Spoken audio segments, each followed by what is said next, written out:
अस्सलामु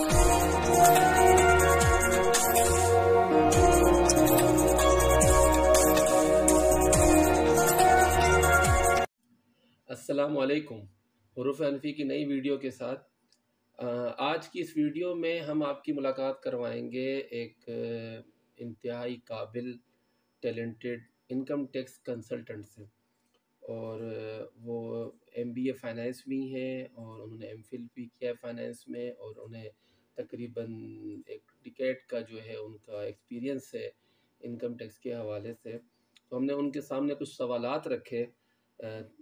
मौसूफ़ का नाम है तस्नीम अहमद साहब, और काफ़ी अरसे से जो है, जिसे मैंने बताया आपको कि वो इनकम टैक्स के फ़ील्ड में है, बहुत अच्छे तरीके से काम कर रहे हैं। तो हमने उन्हें कहा कि थोड़ा टाइम दें हमें प्लीज़, ताकि हम अपने व्यूअर्स को जो इनकम टैक्स के हवाले से कुछ गाइड करें, उन्हें बताएं कि इनकम टैक्स क्या होता है, रिटर्न क्या होता है, और वेल्थ क्या होती है, कैसे इसको फ़ाइल किया जाता है, कौन इसको जो है फ़ाइल कर सकता है। क्योंकि आजकल जो है जिस तरह अताई डॉक्टर होते हैं, इस तरह जो है कुछ इस तरह के लोग भी आ गए हैं मार्केट में, जो कि गलत तरीके से लोगों के रिटर्न फ़ाइल कर रहे हैं, जिसका लोगों को बाद में नुकसान हो रहा है। तो इनकम टैक्स का जो है हवाले से मालूमात का होना एक मुहब्बे वतन शहरी का फ़र्ज़ है, उसके पास होनी चाहिए। क्योंकि वो टैक्स देता है तो उसे पता होना चाहिए कि वो टैक्स किस किस सेक्शन के तहत दे रहा है, क्यों दे रहा है, और उसका जो ये जो फ़र्ज़ है टैक्स देना वो क्यों है उसके ऊपर। तो उम्मीद करता हूँ कि ये वीडियो आप सबके लिए इंफॉर्मेटिव होगी, आप सबको पसंद आएगी। इस हवाले से कोई सवाल हो इनकम टैक्स के हवाले से, या मज़ीद कोई इस तरह का कोई सवाल अकाउंट्स के हवाले से, टैक्स के हवाले से, बिज़नेस के हवाले से तो ज़रूर हमें ईमेल करें। और हम कोशिश करेंगे कि अच्छे से अच्छे कंसल्टेंट के ज़रिए से उनके यानी कि उनसे वक्त लेकर हम एक अच्छी इंफॉर्मेटिव और एजुकेशनल वीडियो आपके सामने पेश करें। उम्मीद करता हूँ कि आपको वीडियो पसंद आएगी। मैं शुरू में कह देता हूँ कि हमारे वीडियो को लाइक कीजिएगा, कमेंट कीजिएगा, शेयर कीजिएगा, और अगर आपने अब तक हमारा चैनल सब्सक्राइब नहीं किया तो ज़रूर सब्सक्राइब कीजिएगा। Thank you very much.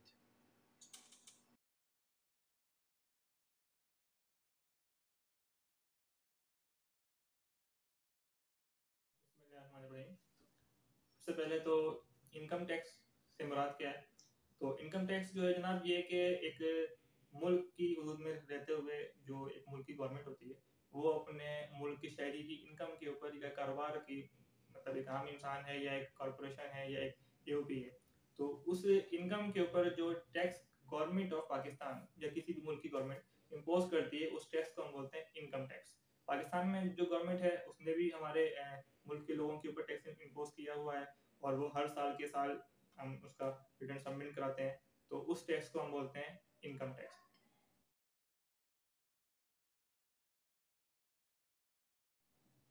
अब उसको सवाल नेक्स्ट ये लोग पूछते हैं कि जी अब इनकम टैक्स हम दें कैसे, और इसको देने का जो है वो तरीकेकार क्या होगा, और इनकम टैक्स रिटर्न क्या होता है। तो इनकम टैक्स रिटर्न जो है वो एक गोशवारा है, उर्दू में गोशवारा, इंग्लिश में रिटर्न, कि जो एक शहरी जो है वो साल के आखिर में हुकूमत पाकिस्तान को इन्फॉर्म करता है कि जी मेरी इस साल के अंदर जो मैंने इतना पैसा कमाया, और ये मेरी आमदनी थी, और इस आमदनी के ऊपर ये मेरा टैक्स बनता है, और वो जो टैक्स मेरा बनता है वो फिर उसको साल के आखिर में जमा करवाना पड़ता है। तो इस गोशवारे को, जो गोशवारा साल के आखिर में एक आम इंसान या एक कारोबार या एक कंपनी जमा करवाएगी एफबीआर को। एफबीआर से मुराद फेडरल बोर्ड ऑफ रेवेन्यू, ये इदारा है हमारे मुल्क में जो इस सारे इनकम टैक्स के मामलों को संभालता है। तो एफबीआर के पास हम जब अपना एक गोशवारा जमा करवाएंगे, अपनी डिटेल जमा करवाएंगे, हमारी इनकम जमा करवाएंगे, तो उसको हम बोलते हैं इनकम टैक्स रिटर्न या इनकम टैक्स का गोशवारा। अब इसमें जमा करवाना किन लोगों के लिए जरूरी है, और जमा करवाने से क्या होगा? जमा करवाना से होगा क्या? होगा ये कि जो बंदा जमा करवाएगा, बाय लॉ इनकम टैक्स हमारी गवर्नमेंट ये कहती है कि उसको हम कहते हैं कि वो बंदा फाइलर है। तो जिस बंदे ने भी, यानी फाइलर की अक्सर लोग पूछते हैं कि फाइलर क्या चीज़ है, तो फाइलर या नॉन फाइलर, तो फाइलर का हमसे मुराद ये है कि वो बंदा फाइलर है, या वो कंपनी फाइलर है, या वो कारोबार फाइलर है जिसने लास्ट ईयर का इनकम टैक्स रिटर्न सबमिट करवा दिया। जिसने सबमिट नहीं करवाया वो नॉन फाइलर है, उसका उल्टा है फाइलर का ऑपोजिट, नॉन फाइलर। अब जमा करवाना किन लोगों के लिए जरूरी है, उसके लिए हमारा पूरा एक इनकम टैक्स लॉ है। जो लोग इसको बाकायदा समझना चाहें, सीखना चाहें सारी बारीकियों को, तो उनके लिए तो मेरी एडवाइस है ये कि वो इनकम टैक्स लॉ की कोई किताब खरीदें मार्केट से। उसमें बहुत सारी लॉज हैं, उसमें सेक्शन है, उनको पढ़ें, या एफबीआर की वेबसाइट जो है वहाँ पर भी आपको income tax law soft copy in PDF form में आपको मिल जाएगी, आप वहाँ से इसको लेकर पढ़ सकते हैं। मुख्तसर यहाँ पर समझाने के लिए लेमैन को कुछ चीज़ें हैं जिसे इन्होंने उसमें इन्फॉर्म किया है कि वो उसमें लॉ में लिखते हैं कि every company irrespective of any condition whether earning exempt income और स्टिल इन स्टार्टअप स्टेज और एनी अदर सिचुएशन, यानी हर कंपनी, जो कंपनी होगी, जो प्राइवेट लिमिटेड कंपनी है, इवन वो अगर उसने कोई काम नहीं भी किया तो उसके लिए रिटर्न सबमिट करवाना कंपलसरी है बाय लॉ। ये तो ये बात कंपनी की। अब आते हैं इंडिविजुअल के ऊपर। इंडिविजुअल कोई आम बंदा, हर वो बंदा जिसने अपने कारोबार को सेल टैक्स में रजिस्ट्रेशन करवाई हुई है, तो सेल टैक्स में रजिस्ट्रेशन करने के बाद ऑटोमेटिकली उसके ऊपर इनकम टैक्स जो है वो ड्यू होता है। लाजमी है कि वो इनकम टैक्स का रिटर्न भी जमा कराएगा इररेस्पेक्टिवली इनकम है या नहीं है। इंडिविजुअल बंदा, आम इंसान जो सैलरी पे काम करता है, तो जो सैलरी की लिमिट है वो 5 लाख तक की लिमिट है। अभी हम जिस साल में मौजूद है, नेक्स्ट ईयर जो आएगा उसमें अभी गवर्नमेंट ने उसको इंक्रीज कर दिया, मगर अभी जो हम रिटर्न सबमिट करवाएंगे इस साल, उसके लिए जो थी वो सैलरी की लिमिट है 5 लाख की लिमिट है। तो 5 लाख से ऊपर, 5 लाख से ऊपर जिन लोगों की सालाना सैलरी है, उन सब के ऊपर इनकम टैक्स रिटर्न जमा कराना लाजमी है, ड्यू है। एसोसिएशन ऑफ पर्सन, इस्तेमाल ये होता है एओपी, मतलब दो या दो से ज्यादा लोगों ने मिलकर एक कारोबार किया हुआ है, उसे हम बोलते हैं एओपी। एओपी के लिए जो है वो जो इनकम टैक्स की लिमिट है, और इंडिविजुअल बिजनेसमैन के लिए जो लिमिट है वो है 4 लाख रुपए की। अगर किसी एक फर्दे वाहिद है, उसने कोई कारोबार किया हुआ है, वो अकेला कारोबार संभालता है, या 4-5 लोगों ने मिलकर काम किया हुआ है, उन्होंने एओपी फॉर्म की हुई है, तो उनके लिए 4 लाख की लिमिट है कि वो 4 लाख तक की उनकी अगर इनकम एक साल की हो गई, तो अब उनके ऊपर ड्यू है कि वो रिटर्न लाजमी जमा करवाएंगे।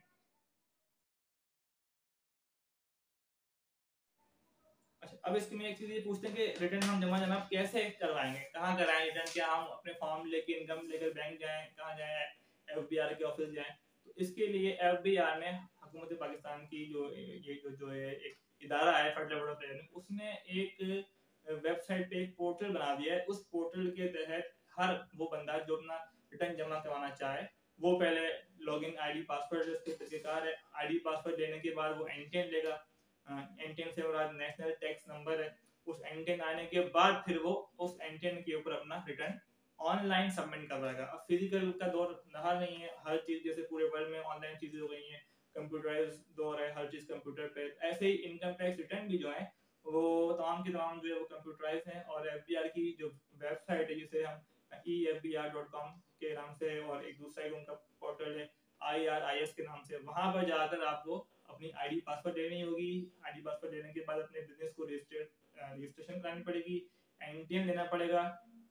इवन आप सैलरी पर्सन है, इवन आप बिजनेसमैन हैं, या आप एओपी हैं, या आपने कोई प्राइवेट लिमिटेड कंपनी खोली हुई है, सबका प्रोसेस सेम ही है। हाँ, रिटर्न के अंदर फर्क है, रिटर्न की नेचर, रिटर्न की टाइप ऑफ बिजनेस, वो एक अलग चीज है। उसमें हर किसी का अलग अलग तरीकेकार है, अलग अलग स्लैब्स हैं, अलग अलग उनके मामला हैं, उस लिहाज से सबमिट होगा। मगर सबमिट करने का तरीकेकार क्या है सबके लिए अभी यही है कि वो ऑनलाइन आईडी पासवर्ड लें, एनटीएन बनाएं। जब एनटीएन आपके बन जाए, इशू जाए, तो फिर आपकी जब एफबीआर अनाउंसमेंट करेगी कि आप रिटर्न जमा करवाएं, नॉर्मली जब 30 जून को साल एंड करता है, तो 1 जुलाई से रिटर्न सबमिट शुरू होते हैं। उस वक्त हर बंदा जो है वो अपना रिटर्न ऑनलाइन सबमिट करवा सकता है। इनकम टैक्स सबमिशन के लिए जो है वो 3 तरह की महारतों का एक शख्स में होना बहुत जरूरी है। उसमें सबसे पहली बात तो ये कि उस शख्स को, जब वो काम कर रहा है इनकम टैक्स का, तो उसने इनकम टैक्स को पढ़ा हुआ हो। मेन चीज तो चाहिए कि जब एक शख्स है वो कहता है कि मैं डॉक्टर हूँ, तो डॉक्टर बनने के लिए मेडिकल का पढ़ना जरूरी है, तो ऐसे इनकम टैक्स का कंसल्टेंट बनने के लिए इनकम टैक्स का पढ़ना जरूरी है। तो इनकम टैक्स का लॉ जिस शख्स ने पूरा थॉरली पढ़ा हुआ हो, उसकी सारी बारीकियां, सारे सेक्शन जिसको मालूम हो, तो वही ये काम कर सकता है। तो इनकम टैक्स की नॉलेज होना सबसे ज्यादा जरूरी है, सबसे पहला पॉइंट है। नंबर 2 ये कि अकाउंटेंसी, क्योंकि जब रिटर्न की हम बात करते हैं तो रिटर्न क्या है, गोशवारे हैं। गोशवारों में क्या होता है, इनकम है, एसेट्स है, लायबिलिटीज है, सेल्स है, रेवेन्यू है, पेबल, रिसीवेबल, ये सारी अकाउंटिंग की टर्मिनोलॉजीज हैं। तो एक आम इंसान जो अकाउंटिंग से फेमिलियर नहीं है, वो कैसे इन चीजों को समझेगा, वो कैसे वहां जाकर फीडिंग करेगा, वो कैसे वहां जाकर कैलकुलेशन करेगा? तो उसमें फिर उसको प्रॉब्लम होंगी, वो गलत काम करेगा, गलत तरीके से कर देगा, चीजों को समझ नहीं पाएगा, लायबिलिटीज को अर्निंग शो कर देगा, इक्विटी को लायबिलिटी बना देगा, लोन को शॉर्ट टर्म लोन कर देगा, शॉर्ट टर्म लोन को लॉन्ग टर्म लोन कर देगा। तो जिस तरह की बिजनेस में चीजें होती हैं तो वहां पर अकाउंटेंसी सारी इन्वॉल्व होती है। तो इसलिए अकाउंटेंसी की नॉलेज होना भी बंदे को बहुत जरूरी है। और नंबर 3 कि अगर इनकम टैक्स लॉ भी पूरा उसने पढ़ लिया, अकाउंटेंसी की नॉलेज भी है, मगर उसको सिस्टम पे काम करना नहीं आता, तो जो उनका सॉफ्टवेयर है आईआरएस जो इनकम टैक्स का है और या ईएफबीआर की वेबसाइट है, उस पोर्टल के हवाले से उसके पास अगर नॉलेज नहीं है, उस पर वर्किंग करनी उसको नहीं आती और उन ऑप्शन का उसको मालूम नहीं है कि भाई अभी नए नए ऑप्शन क्या क्या अवेल हुए हैं, क्या चीज़ें पहले ब्लॉक थी अभी अनलॉक हो गई हैं, कौन से नए ऑप्शन इंट्रोड्यूस करवाए गए हैं, कौन से नए एसआरओज आए हैं, तो उन जो सिस्टमैटिक चीजें यानी कंप्यूटराइज चीजें हैं उन चीजों के हवाले से भी मालूमात होनी बहुत जरूरी है। तो मैं अपने सभी देखने वालों से इस बात अर्ज करूंगा कि लोग अक्सर पूछते भी हैं कि हमने आते हैं हमारे पास कि जी हमने सबमिट करवाया, उसमें ये फॉल्ट आ गया, फिर ये नोटिस आ गया, तो वो आ गया, तो ये चीजें, तो आप बराए मेहरबानी जैसे अपनी सेहत के लिए आप बड़े सोच समझ कर, अगर आपके दिल में दर्द हो तो आप किसी अच्छे हार्ट के स्पेशलिस्ट के पास जाएंगे, दिमाग में मसला है तो आप किसी साइकेट्रिक के पास जाते हैं कि जो उसकी उस फील्ड में महारत हो। तो ऐसे ही इनकम टैक्स के हवाले से भी, या अपने सेल टैक्स के हवाले से, या अपने अकाउंटेंसी के हवाले से, या अपने बिजनेस के अहम मशवरों और फैसलों के लिए आपको चाहिए कि आप बिजनेस के माहिरीन के पास जाएं, उनसे कंसल्ट करें, उनसे कराएं। किसी एक जगह से आपने रिटर्न सबमिट करवा लिया यहाँ वहाँ, उसके बाद उसने कुछ करना कुछ था, उसने किया कुछ, जो चीज शो करने का एक तरीका बाय लॉ कुछ सेक्शन अलग है, उसने किसी और सेक्शन में डाल दिया, तो बाद में नोटिस होंगे तो वो तो काम करके अपने थोड़े बहुत पैसे लेके आपसे भाग जाएगा। फिर बाद में जब नोटिस आते हैं तो फिर लोग प्रॉब्लम में आते हैं, परेशान होते हैं कि ये नोटिस क्यों आ गया, वो ये मांग रहे हैं, वो ये मांग रहे हैं। तो वो चीजें इसीलिए मांगते हैं कि आपने जो रिटर्न जमा करा है वो रिटर्न जो है वो बाय लॉ या बाय टेक्निकल उसमें कोई फॉल्ट है, ठीक है। तो आप बेहतर ये है कि आप किसी माहिर कंसल्टेंट से जो इनकम टैक्स में काम कर रहा हो रिसेंटली उससे काम करवाएं, तो आपका रिटर्न जो है वो बर वक्त भी जमा होगा और बिल्कुल सही भी जमा होगा। वरना अदरवाइज रिटर्न सबमिट करना तो कोई बड़ी बात नहीं है, आप खाली फॉर्म खोलें और उस पर सबमिट का बटन दबाएं तो सबमिट हो जाएगा, आप इंशाल्लाह हाजिर भी हो जाएंगे, मगर वो होगा गलत, क्योंकि उसके तरीकेकार है, जो उसकी बेसिक नॉलेज है वो आपको नहीं होगी। फिर नेक्स्ट, अक्सर लोग ये पूछते हैं कि आप अपने कारोबार को क्या बिजनेस को चेंज करना पॉसिबल है या नहीं है। जी बिल्कुल पॉसिबल है। आपने कारोबार किया, 2 साल रहा आपका कारोबार, फिर आपने उस कारोबार को वाइंड अप कर दिया, कोई और काम कर लिया, तो जब आप कोई और काम शिफ्ट करेंगे तो उसमें आईआरएस में ऑप्शन अवेलेबल हैं उन चीज़ों को आपको बस ये कि आपको आता होगा उसको कैसे चेंज करना है। तो आप वहाँ से बिजनेस लीड भी हो सकता है, बिजनेस नेम ऑडिटर भी हो सकता है, उसकी नेचर चेंज करनी हो या उसका एड्रेस चेंज करना हो, या आपकी अपनी कोई डिटेल मोबाइल नंबर या ईमेल आईडी आपको चेंज करनी है, तो आईआरएस के ऊपर सारी चीज़ें अवेलेबल हैं। ये वेरी यूजर फ्रेंडली सॉफ्टवेयर है, कोई सा इसमें ऐसे पेचीदगी नहीं है। अगर जिसको चीज़ें आती हैं करनी तो कोई मुश्किलें चीज़ें वहाँ पर सारी हो जाती हैं।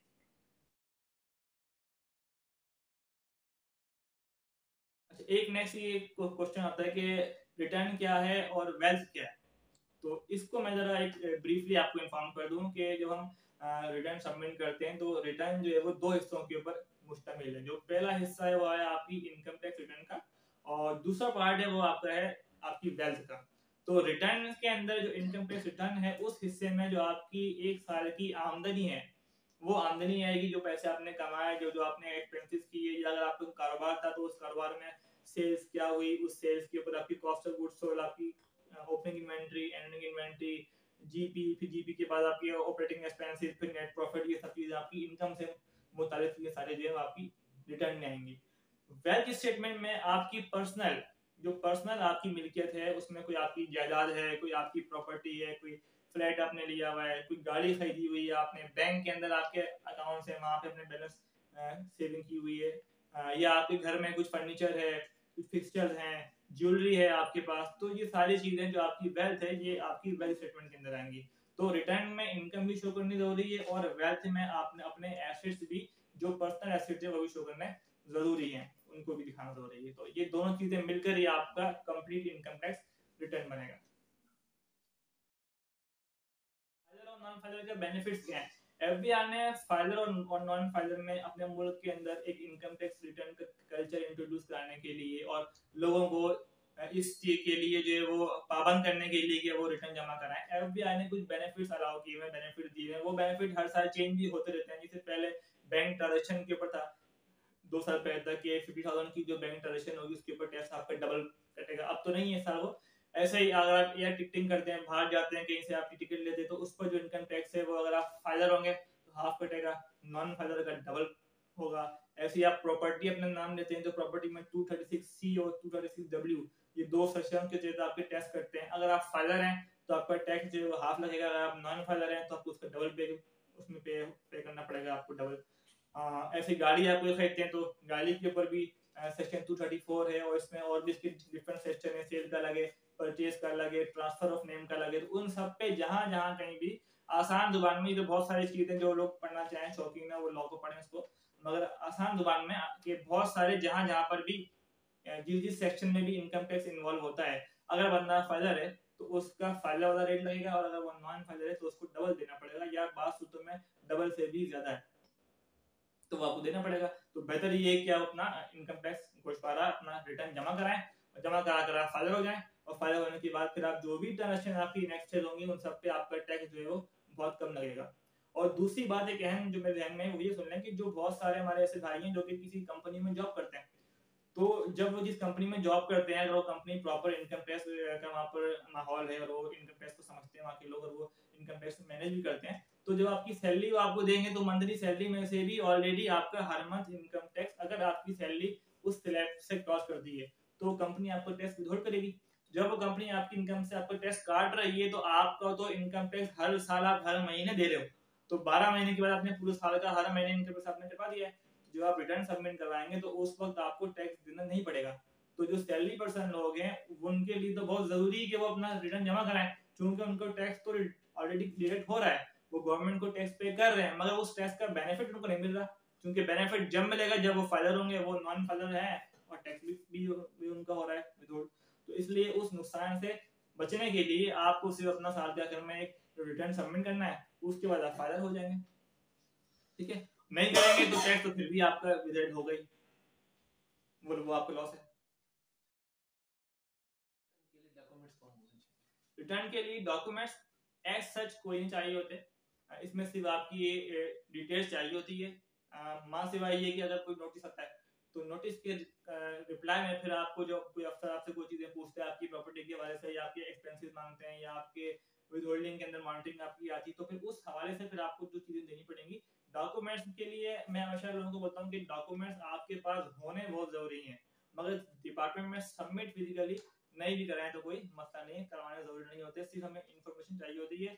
डॉक्यूमेंट जो हम लोगों से मांगते भी हैं वो अपनी कंफर्मेशन के लिए मांगते हैं कि हमें इन्फॉर्म वाला कि किस सेक्शन में कहाँ पर उसका टैक्स विथहोल्ड हुआ है, क्योंकि हमें रिफंड क्लेम करना होता है, या हमें एडजस्टेबल टैक्स में कुछ टैक्स ऐसे भी हैं जो कि साल के आखिर में हम उसकी इनकम से एडजस्ट करवाते हैं, जैसे कि मोबाइल फोन पे टैक्स है, या अगर आपके शॉप के ऊपर इलेक्ट्रिक का मीटर लगा हुआ है तो उसके ऊपर आपका उस पर आपका इनकम टैक्स लग रहा है, तो ये मोबाइल के टैक्स, टेलीफोन के टैक्स, बिजली के ऊपर अगर इनकम टैक्स वगैरह होता है, ये सारे टैक्स जो है इनकी बाय नेचर ये एडजस्टेबल टैक्स हैं। तो अगर किसी शख्स की इनकम के ऊपर टैक्स बनना है 100 रुपए का फॉर एग्जाम्पल, उस 100 में से उसका एडजस्ट ऑलरेडी उसने 80 रुपए दिए हुए हैं, मतलब जो 80 रुपए है वो उसने मोबाइल फोन के ऊपर, पीडीसीएल के ऊपर और बिजली के ऊपर 80 रुपए का टैक्स उसने ऑलरेडी पे किया हुआ है। तो अब आप उससे मांगते हैं भाई हमें आप उसका प्रूफ दिखा दें, उसकी चालान दिखा दें कि आपने कहाँ टैक्स पे किया, हम उस टैक्स को उसके रिटर्न में एडजस्ट कर देंगे। तो at the end of the year उसको 100 रुपए की लाइबिलिटी में से 80 रुपए उसने पहले दिए थे, तो वो सिर्फ 20 रुपए और देगा, तो 20 रुपए देके वो अपना रिटर्न सबमिट करवा देगा। अगर वो रिटर्न सबमिट नहीं कराएगा तो ये जो 80 दिए यूज आया हुआ है, ये बात समझे, ये बात बड़े समझने की कि अगर उसने रिटर्न सबमिट नहीं करवाया तो वो जो 80 रुपए वो ऑलरेडी पूरा साल हर महीने के महीने मुख्तलिफ चीजों में वो कटवा रहा है, वो सब के सब जाया हो जाएंगे, उसके उसको फायदा होने का बेनिफिट नहीं मिलेगा। तो इसलिए बेहतर ये है कि आप 20 रुपए और खर्च करके, या जो भी आपका टैक्स की लाइबिलिटी अगर बन रही है तो टैक्स देकर आप फायदा हो जाए। बात सूत्रों में बाद लोग ऐसे भी हैं कि उनकी लाइबिलिटी क्रिएट ही नहीं होती, कि उन्होंने साल के अंदर ही उन्होंने मोबाइल फोन के ऊपर, बिजली के ऊपर इतना ह्यूज टैक्स पे किया होता है कि जब वो साल के आखिर में अपनी इनकम कैलकुलेट करते हैं तो इनकम के लिहाज से टैक्स बनना होता है 100 रुपए का, उन्होंने ऑलरेडी 130 रुपए दिया हुआ है, तो अब 30 रुपए तो उल्टा उनका रिफंड में चला जाएगा, तो उनको तो टैक्स देना ही नहीं है, सिर्फ रिटर्न सबमिट करवा के और उनको सिर्फ फायदा होना है। तो बड़ा आसान प्रोसेस है ये, उम्मीद है आपको समझ में आ गया होगा। टैक्स रिबेट क्या होता है? टैक्स रिबेट, अब ये अक्सर लोग सवाल पूछते हैं कि जो बैंक का स्टेटमेंट का जो आपके 30 जून के बैलेंसेस हैं, टैक्स इस पर होगा? जनाब इस पर नहीं होगा, टैक्स जो है वो आपकी इनकम के ऊपर होगा। अक्सर लोग ये पूछते हैं कि मेरी प्रॉपर्टी ये 24 लाख की, मेरे पास ये 12 लाख का, ये 3 लाख का, ये क्या इस पर टैक्स होगा? तो टैक्स जो है वो उस साल यानी 1 जुलाई से लेकर 30 जून तक आपने या आपके कारोबार ने जो पैसा कमाया, टैक्स तो उस पर है। जो पैसा आपने इस साल कमाया, जो आपका एंडिंग बैलेंस है, इस पर टैक्स नहीं है। जो आपकी नेट इनकम है यानी ग्रॉस रेवेन्यू में से एक्सपेंसेस लेस करने के बाद जो नेट आपका प्रॉफिट बचा है, उस प्रॉफिट के ऊपर टैक्स है, उसके ऊपर आपको टैक्स जमा करना पड़ेगा। एंडिंग बैलेंस शो जरूर करना पड़ेगा। एंडिंग बैलेंस शो करेंगे अपनी वेल्थ के अंदर कि इतना पैसा मेरे बैंक में मौजूद है, मगर वो पैसा इस साल नहीं कमाया, कुछ इस साल कमाया है, कुछ उससे पिछला होगा, कुछ उससे पिछला होगा, कुछ आपने 8-10 साल से सेव करते हुए आ रहे हैं। तो वो जो सेव करते हुए आ रहे हैं वो आपको शो करना जरूरी है, मगर उस पर टैक्स नहीं है। टैक्स सिर्फ उसी पैसे पर है जो आपने इस साल कमाया।